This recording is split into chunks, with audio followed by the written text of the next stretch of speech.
All right. Hey, hi. Welcome to the podcast once again. Jamie, so grateful you're here. Just welcome and please introduce yourself. Say whatever you'd like to say. Okay, hi. Yeah, thanks. I'm so excited to do a podcast with a new person. I have a few regular people that I go on their shows, but I'm always excited to connect with another person because everybody's so different and it's just really unique every time. Different people connect for podcasts. So yeah, really excited today to do our first podcast. If people want to look me up, you can just put Google Jaymee Jay. Sometimes if you put SRA after, more will come up as a lot of the topics that I educate on is satanic ritual abuse. Is kind of my main thing that I try to educate on, but I'm a real generalist and I actually do podcasts on all kinds of things like crime shows, psychology. A real interest of mine is, in particular, abuse and psychopathy, and I feel like it's something that humanity needs to deal with right now. And I know a lot of people are personally dealing with it in their personal lives, but what we're dealing with globally is a group of organized psychopaths. And so something I'm really passionate to educate on, which seems to connect to everything, is the actual psychology of psychopathy. And you, with the neuroscience background, can probably, see that from a different perspective of the actual neurology of it. But yeah, it seems to be something that keeps coming up, so that was kind of like a starting point for a conversation today. And then we're kind of just winging it and seeing where it goes, seeing sort of where the conversation goes. Totally, yes. And I'm thrilled to just wing it and really find out and learn more about you. As you just said, we know nothing really about, I mean, not much about each other, but I'm just so excited to dive in. And my first question is like, how did you even like where did it all start? How did obviously you didn't just at 1 years old or two as a toddler, you were like, yeah, I'm gonna do this, mom. Like, what? How did this all happen? Yeah, my life story. I mean, I don't like to give out all my personal story online because I'm actually like really introverted and it's really actually uncomfortable for me putting myself out. And I never thought I would be a podcaster. Like a lot of people want attention and to get likes and attention. And to me, it's actually the opposite. Like it's something that I do because I care about what I teach about. But the whole idea of eyes being on me is like really horrifying. Okay. So I'm Okay. still working on that, but yeah, my personal story is like I've had a pretty odd life. I definitely was born into a family of people with personality disorders. So I did come into this planet, come into this dimension, not really realizing that that's not normal. I kind of tried to go the route of what I was taught in society to be successful and make a good life for myself. So I ended up going to university and, taking a bunch of social science type things, psychology, sociology. And actually, I took a lot of different things in university. Like, I'm a serious generalist. And so whenever people try to pigeonhole me into one thing, I'm like, it's never really going to fit because I've always been a generalist. Like, I love to research everything. I want to take every class in university on everything. Like it's just I have that type of thirst for knowledge in all areas. However, what seemed to be like the most important thing for me that always kept coming up as a theme is just like abuse, like humans abusing other humans, and that's something that's always fascinated me. Whether you're looking at it sociologically, whether you're looking at the effects of individuals in trauma, how it affects all society, like ever since I was born, I just couldn't figure out why humans are hurting each other. As a little kid, I just thought like, why are humans doing this? It just seems so simple to me, like, um, and rational that it's kind of lose lose if humans are just going to abuse each other. And that just became more and more apparent to me as the world was unfolding. So I ended up going into the military when I was about 20, and thought, again, being like kind of really naive, thinking, oh, I'm gonna like maybe work for the UN and be like some type of, um, freedom protecting person, working in the government. Like, you know what I mean? Like it's just that like Yeah. this delusional thought of that I'm gonna do good by going into these systems and following orders and conforming and going into a pre-made structure instead of, generating things out of myself. Um, and then, yeah, working in a lot of organizations. I've worked in a lot of nonprofits and like women's shelters. Um, I've done like addiction counseling and residential treatment. I've worked with male prisoners, like in halfway houses, getting out of jail. I've worked actually like a little bit of everywhere. My resume, whenever I go for a job interview, they're like my resume is so long. They're like, wow, this is like a really interesting, like you've done a lot of different things.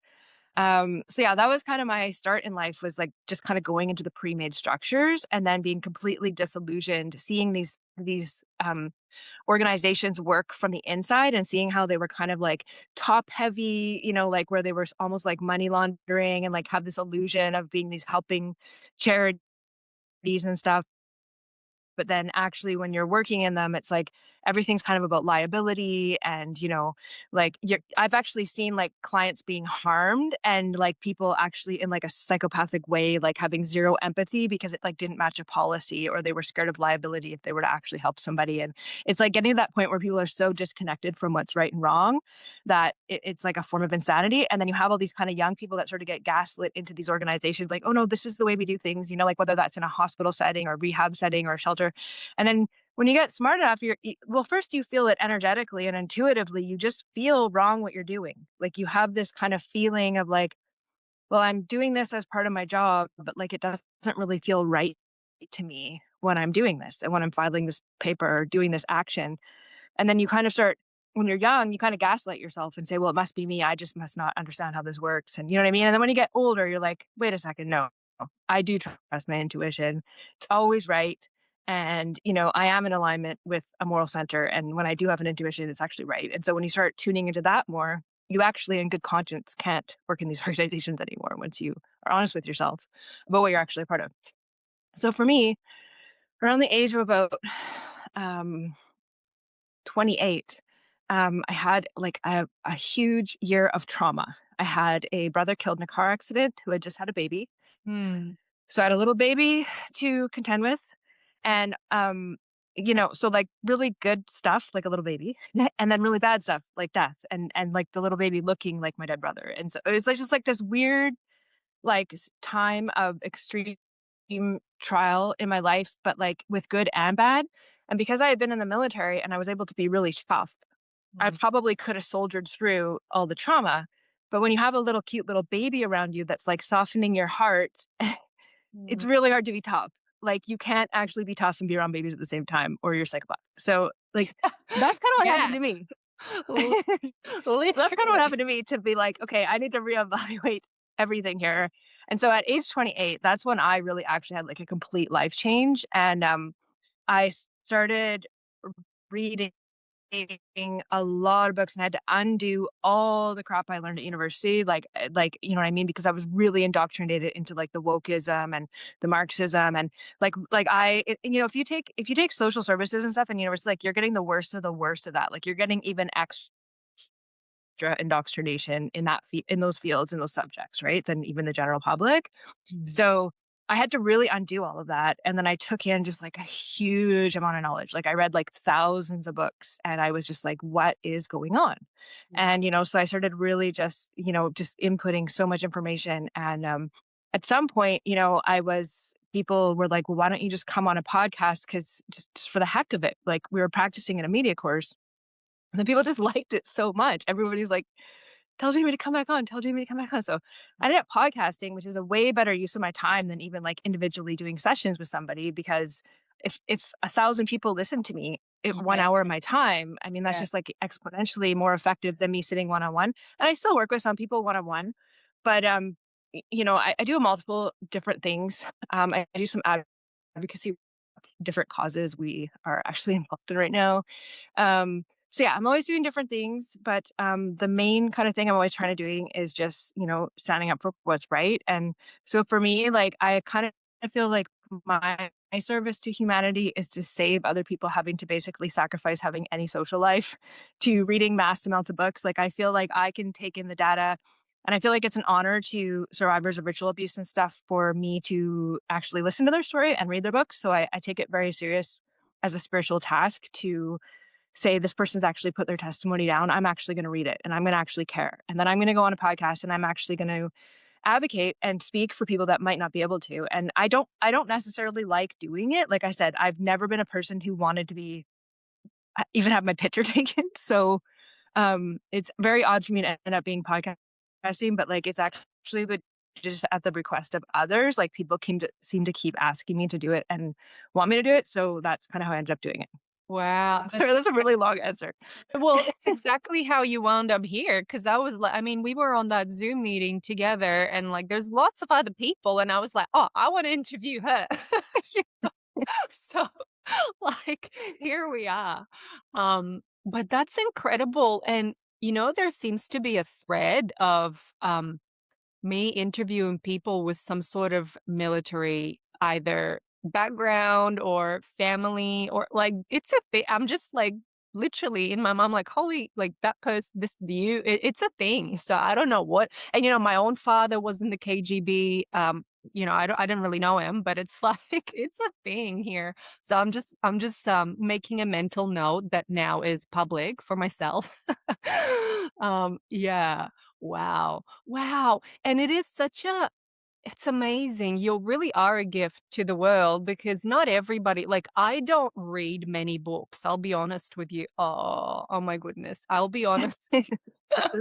See, how can you not melt when you see a little thing like that? I know, he likes to make a cameo in every podcast. He's laughing right now. Oh my gosh. So cute. Sorry, go ahead. Yeah, so cute. But that's the thing, like, we need you literally because I'm never gonna read all those books. I just won't. I'm not a book reader. I know it sounds bad, and I'm not saying I won't be, but I'm not. Like, the kind of books I read are to mentally check out just because my reality is so full on.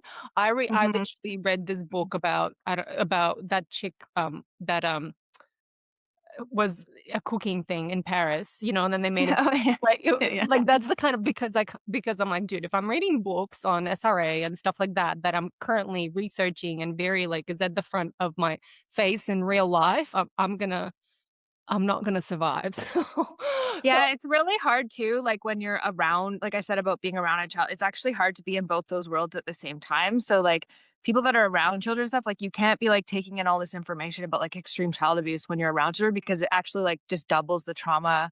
Like, you almost need to be able to have it separate, to be able to do it, and so, I always say, like, everybody can do something, and so when people think, "Oh, I can't do this or I can't do that," it's like, I mean, reading books isn't rocket science, it's just reading books, but, like, yeah, not everybody's gonna wanna do that or be able to do it or even, like, be able to remember stuff, and everybody has something. Even if it's just one little thing you can do, we can all do something to help what's going on the planet. exactly.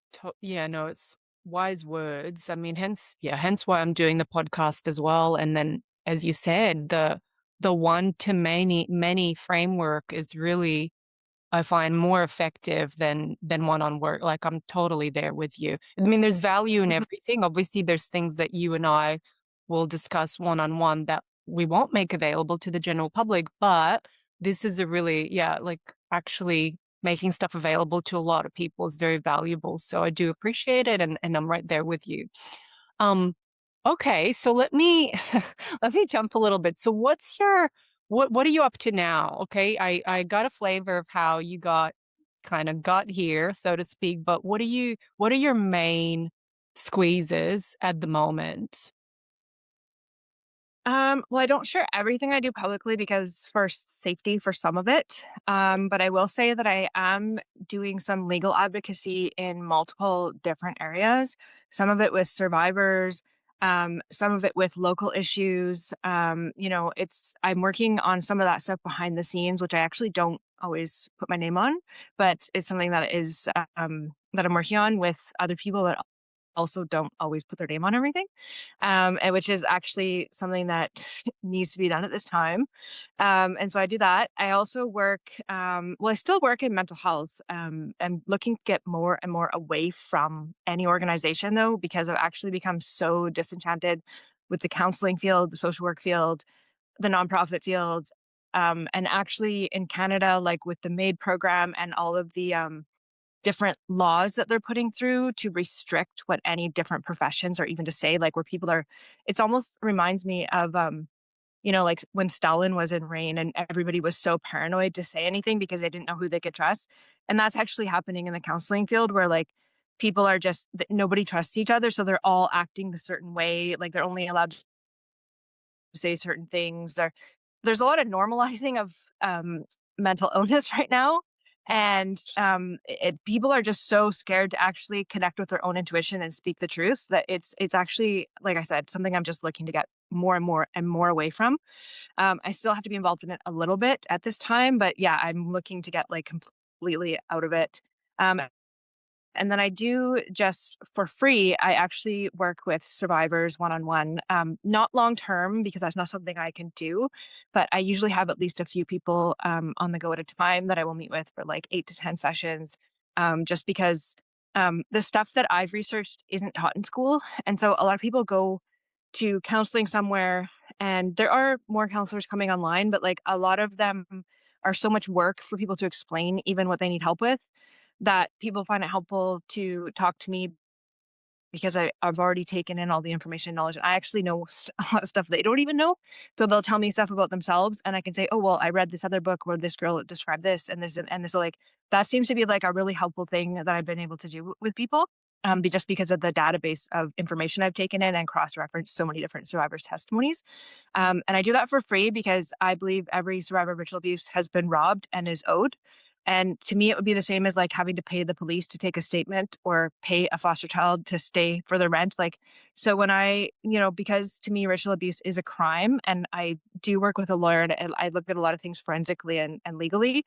And to me, it's a victim of crime, and to me, it's a matter of justice, and to me, it's a matter of natural law. So it's not something like I'm, charging for a counseling or coaching. It's like something where I'm like, okay, is there something I can do as a human being to assist this person? Because I actually think they are actually owed by all humanity. Yeah. They need to, so like, it's not something they should have to pay. Yeah. However, I'm not able to like, but being able to like basically tithe some of my time towards that and do what I can in a limited amount for certain people and see if there's something I can do to advocate is something that I do for free that actually is my main passion. And in order to do that, I also need a lot of time to study, um, Mm. which takes a lot of my time actually. Reading isn't fast, you know, a book can take 2 days, 3 days to read, and so in order to keep up with all the research and stuff, that is actually something that I just do, um, just for no charge, Wow. and then try to translate that into podcasting as well. Wow, that's incredible. Again, such a very unique gift. I just appreciate what you're doing because I had no idea. I had no idea. Um, and okay, well, and for people, if this is like the first episode on this podcast that you're listening to, you should definitely go back to episode 7, 9, and I don't know, the one with Max Sloan, I think that was 18, but I have, and the one with Olga, who is another psychologist who works with SRA survivors. So anyway, there's a lot of episodes on this podcast that are about satanic ritual abuse. So if this is the first time you hear that word, you should definitely go back and listen to all those. Um, but listen, so now I want to ask you, given this background and lots of university and indoctrinated kind of stuff, where does the spiritual aspect come in? Because this is the Neuro Spiritual Awakening podcast, after all. Where does the spiritual aspect come in for you in your life, in what you're doing? Or maybe it was always there. I don't know. So I'm not sure, what are you asking for me personally when it became a spiritual thing, or are you asking why it's like, sorry, I'm not I didn't understand the Yeah. question. No, that's okay. The question is, how does the spiritual aspect of even how did you get that, hey, there's actually a spiritual component to what's going on, let's say in the field that you're working in SRA and any of it? Because we can just say there isn't, but that we won't say that because that's not true. Yeah. So me going to school, I always understand the emotional, psychological aspect of like trauma and abuse and things like that, right? But then, um, like I said, when my brother died and he had just had a baby, it really pushed me to think about life and death and what happens when you die and where do you come from before you're born, or at least, you know what I mean? Like, just having those two things juxtaposed to me in a severe trauma state really pushed me knowledge and really question these things, and so really starting to understand that, well, another thing that really helped me was the work of Mark Passio's natural law work, because, you start to understand that it's a matter of law. It's a matter of right and wrong, and that human beings actually have a right to sovereignty over their own mind, body, and spirit. And that anybody else attempting to infringe on that, that actually is what the definition of abuse is. And that is actually why it traumatizes people, because we're spiritually meant to be sovereign. And so, I really recommend people go over and at least check out Mark Passio's like basic, I think it's a 8 or 9 hour seminar on natural law, which is like 101, which I think really a lot of this comes down to. And that's what actually makes me a little bit different than other people working with survivors is, like I said, for me, it's a legal issue. It's a moral issue. It's a matter of right and wrong. And so, like when people are abusing children, it's theft, it's spiritual theft, it's theft of when they're doing mind control and ritual abuse, they're actually stealing people's consciousness. And so when people don't have a sense of self, they don't have a sense of agency, and then they don't have a will. So they're actually stealing free will by abusing children and making them dissociate. Yes. And so to me, it's spiritual warfare, and it's a legal battle where it's like, no, you actually don't have the right to take that from another human being Yeah. born into this dimension. And so there will be karmic legal consequences to doing that, but like it's actually spiritual theft, and it's really like of the worst violation of the sacredness of free will Yeah. and autonomy over yourself, of your own person. So for me, that's what makes it really like a spiritual battle. I don't know if that makes It sense does. or answers your question. It no, it absolutely does, and right away, I thought, there's a lot of, like, jargon in the spiritual communities about, people throw this word around like spiritual court, or this person did something wrong here in the 3D, therefore they're now being trialed in spiritual court. And I literally had to ask my friend who is kind of way more ingrained in the spiritual work arena. I'm like, what the fuck is this spiritual court people keep talking about? Like, is it like the legal system on earth? Like, what the fuck is it? And she kind of walked me through what it is, right?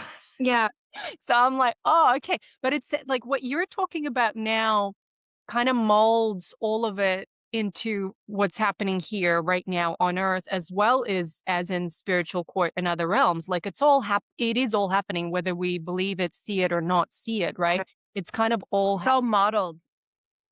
yeah, and I can see how again it makes such a difference to attend to it right here, right now, in the way that you are, versus just saying, "Oh, well, I can't do anything about it here now, so I'll wait for it to get dealt with in another dimension by some other, powers," which is just like, well, it, hey, yeah, yeah. Yeah, well, they're always programming people to believe that so that they don't actually take action or think they can, and that's actually a huge program they put out onto humanity, a lot of it through organized religion and also, like, through New Age programs of just kind of like or, Eastern I'm not picking on anybody because they've all they can all be used for basically, encouraging people not to actually use their free will because we live in a free will universe, like, you actually have agency to take actions and behaviors, and there's consequences to that. And so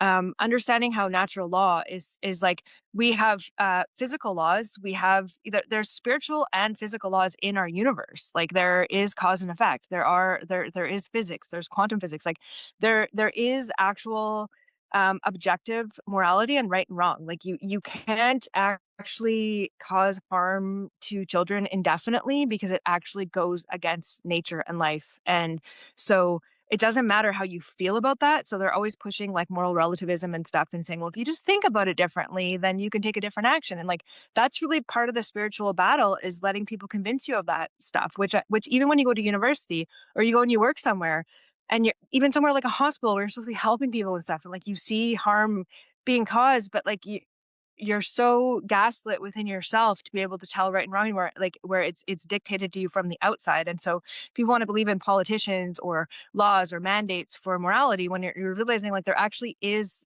morality in the actual fabric of the universe, that if you violate it there is actual physical consequence. And so And it's my opinion that like the third dimension is pretty pretty low down. It's only 3 up from 0, right? So it's like by the time something's happening here, it's the effect of something else, right? So like what's happening here is a mirror, and it's modeled after things that are happening in higher dimensions is actually being physicalized into this dimension, and then we're dealing with it in the 3D. But like saying you're not going to do anything is like really just putting you in a place to not use your agency and your free will, which is like that's basically the theme of the game we're in, is that we're individuals and we have a will and we have a heart and we have a mind and we have a soul, and we actually take actions that have consequence, and we have agency, like we decide.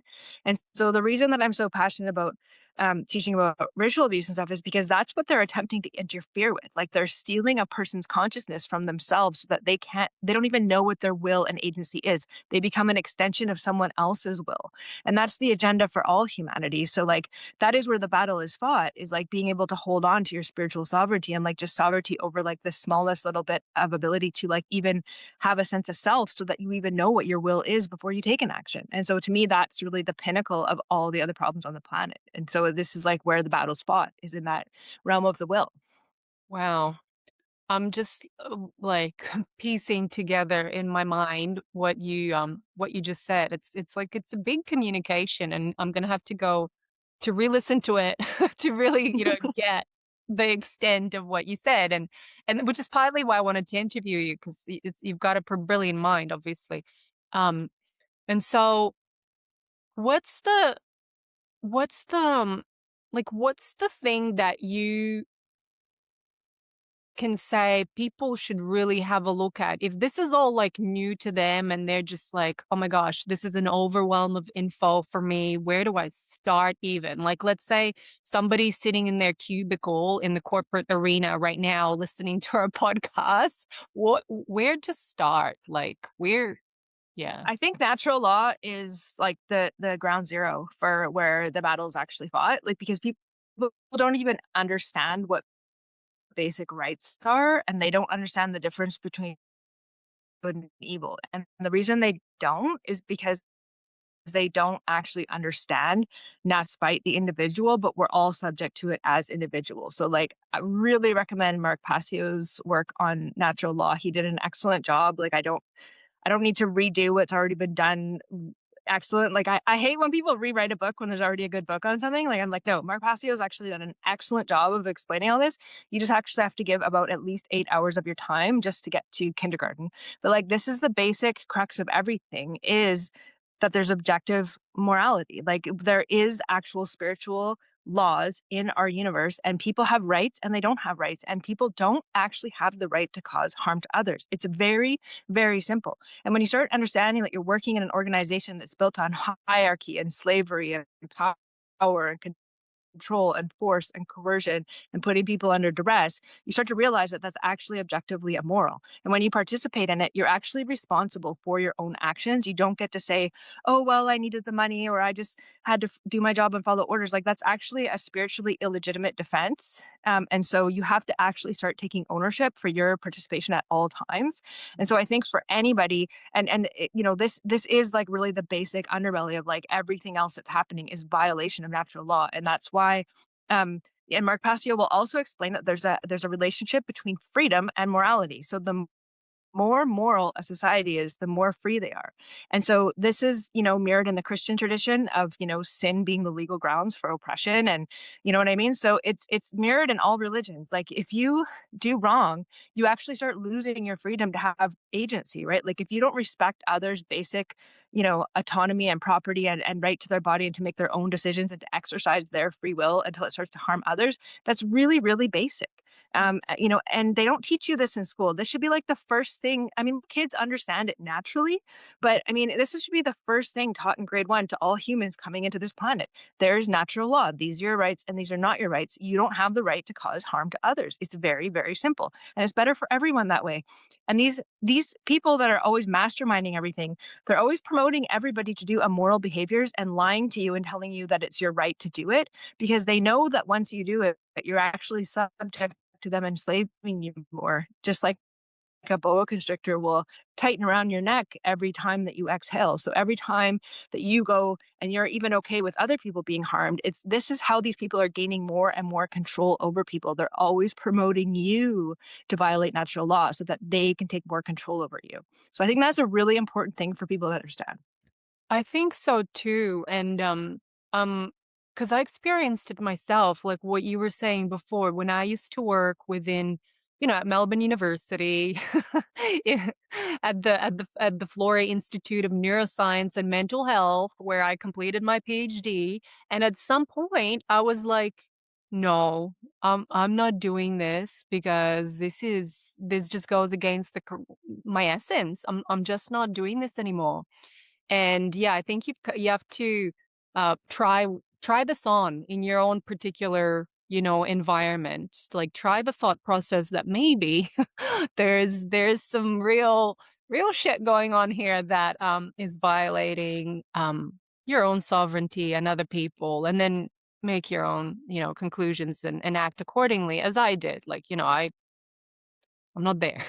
I'm not there and I'm not going back there. And Yeah, well, neuroscience has been really weaponized. yeah, it's really like, as I said, I'll say it again. I did my PhD in a lab where we researched like the why of behaviors. Literally, how does this molecule interact with another molecule? Which is literally a lot of science is like it's about curiosity, getting curious. And that lab got no funding and it got shut down because it wasn't linked to treating some sort of thing, or or pharma whatever. It wasn't oriented towards anything like that. So that lab's no longer in, that it's out of business. So I'm glad that I was one of the last students to actually complete my research within that lab, because I can say that I did participate in actual science rather than any sort of agenda. I'm not saying there wasn't any. I mean, some parts of it were, but at least there was an essence of real curiosity and discovery rather than just, yeah. Um, yeah. Well, Well, listen. that's how they harness other people, like your gift of curiosity and scientific, and then they will take that research and weaponize it. And so it's like keeping control over your own, what you make, because a lot of these universities, like, they love all good-hearted people doing all the research, getting all the information, doing all the PhDs, writing all the theses, and then you like picture these evil board members being like, "Oh, show us the end results so we can decide how we can use them for our agenda now."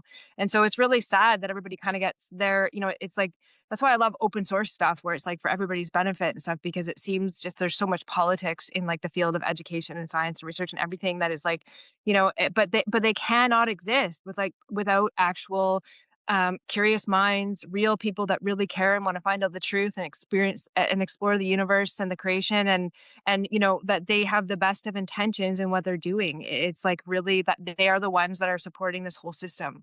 Yeah, and it's like a microcosm of satanic ritual abuse, right? Where these other Mhm.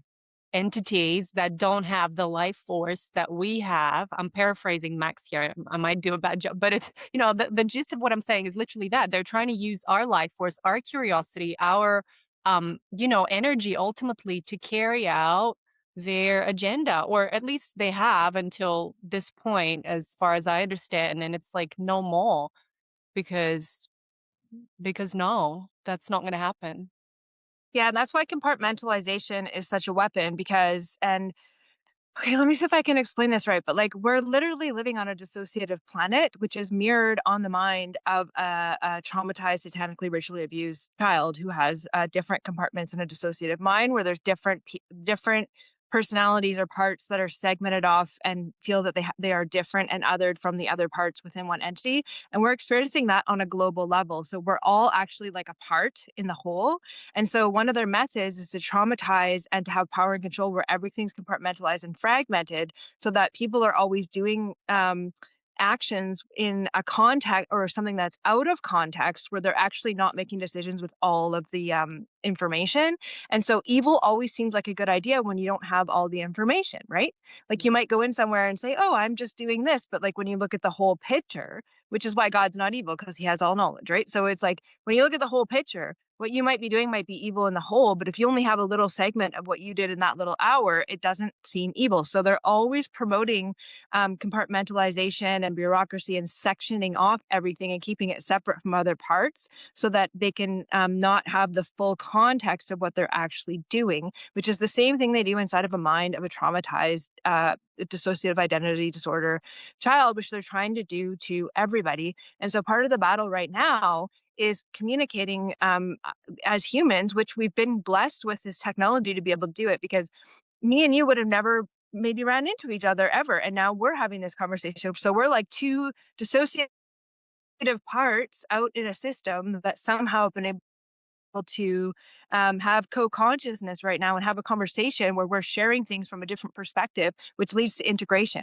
And so we want to do that on a whole planetary scale, because when people, because evil's always done in ignorance, which means you don't have all the information. So it always seems evil's never going to seem like a good idea in the holistic context of the whole picture of the effect of your actions. You're only going to do it if you don't know the full effect.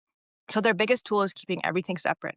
So right now, with the technology, and actually even for people with dissociative identity disorder to be able to record themselves and listen back and let other parts within themselves know what their other parts did, which they didn't have the ability to do 20 years ago, it's really, really hard to keep everything fractured, fragmented, segmented, and compartmentalized right now. So I kind of feel like that's what we're doing on the planet, is basically getting all the information out, because when everything's open source and we expose all this evil, like, and expose what's actually going on, it's not it's not going to function. Evil can't function in an open system with light shining on it. Like, it has to have compartmentalization. So everything that people are doing to bring light and information to people that wouldn't normally have it, which is why I love your show that's not necessarily on this, but now there's viewers that are going to have know that there's something they didn't know. And that's the whole game we're in. Absolutely. Oh, wow. You just like brought it all together. It literally is. All these pieces of the puzzle are separate. And this is the analogy that I'll use, but there is a grand picture that when it comes together, it actually makes a lot of sense. And just the beauty of it. I'm really in the presence of like the beauty of piecing it all together and via communicating, just like you and I are right now. Yeah. Wow. Okay, well listen, we've got 2 minutes on this thing. We can do another one, or we can just end this one here and do another one later. Up to you. But I'm already like, my goodness, I need to re-listen to this again and again. But yeah, just thank you so much. That's pretty much where I'm at. Can do another one. Yeah. It's totally up to you if you wanna do another one. I can do another half an hour, or I don't like, it just depends how long you want it. I'm good to leave it short too, Yeah. because short's good. It takes a lot for people to wanna sit down and watch 2 hours. Yeah. I think that's it. Let's just end it here and then we can come back in a couple of months' time and regroup and have something else to say, if you're available, of course. Yeah, yeah, for sure. I think that'll just give people a little taste of it. And I also just wanted to mention on the note is this is how people that do good get harnessed into agendas they don't know. So it's like not people doing willful evil. It's like people that do really good things, and then somebody that has the bigger picture harnessing that, which I think you described as well. But like, I think it's just like a key thing I want to leave people thinking about, how like to really just reflect on yourself and say how what is what I'm actually using my will and agency for actually being used Yeah. for. It's such a zoom out question that is so important. And thank you for saying it. I'm already there myself right now. So hopefully the Yeah, and just listeners I are just too. all I tell the I don't want to tell people what to do. I just say please be deliberate in what you choose to do.